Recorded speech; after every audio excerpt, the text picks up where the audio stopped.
to expand her view of what it means to be an American. Because even us, even we, those of us who were born here, are from very diverse backgrounds. And all you have to do is get on a plane and fly to New York, or Chicago, or Las Vegas, or Seattle, or Los Angeles, or Dallas, and you will find yourself in the middle of a different culture. Right? It's American. They speak English, but it's different.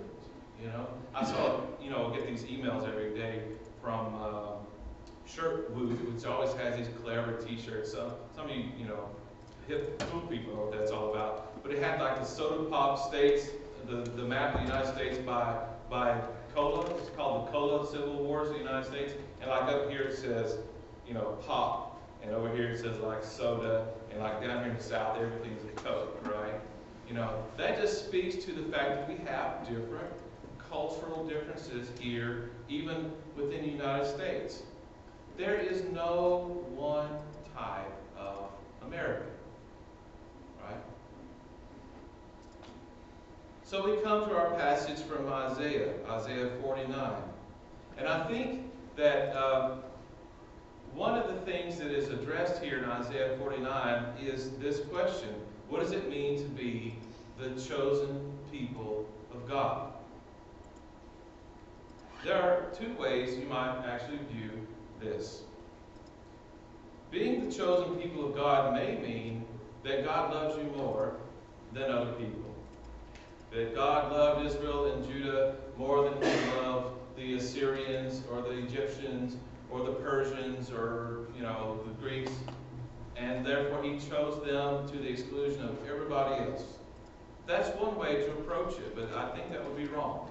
And I think Isaiah would also disagree with us. The other way of looking at being the chosen people of God is to say God has chosen us to reveal him to everyone else. Jerry made a comment in class this morning. The Messiah can only be revealed in one culture.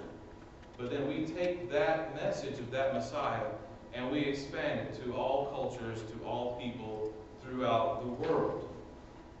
I want to focus on one verse in that passage in Isaiah 49, verse 6. I think this is really the turning point of that passage, and it really expresses this thought very well. He says, "It is too light a thing that you should be my servant, to raise up the tribes of Jacob and to restore the survivors of Israel. I will give you as a light to the nations, that my salvation may reach to the end of the earth." In short, what is Isaiah asked to tell the people but this? You must expand your understanding of who this message is for. You must expand your understanding of what it means to be the chosen people of God. In essence, Isaiah's words are a challenge to Judah's sense of privilege. God's vision extends beyond the Jewish people, therefore they too must expand their vision of God's message. What about our view of Christianity? Disciples are very generous, I think.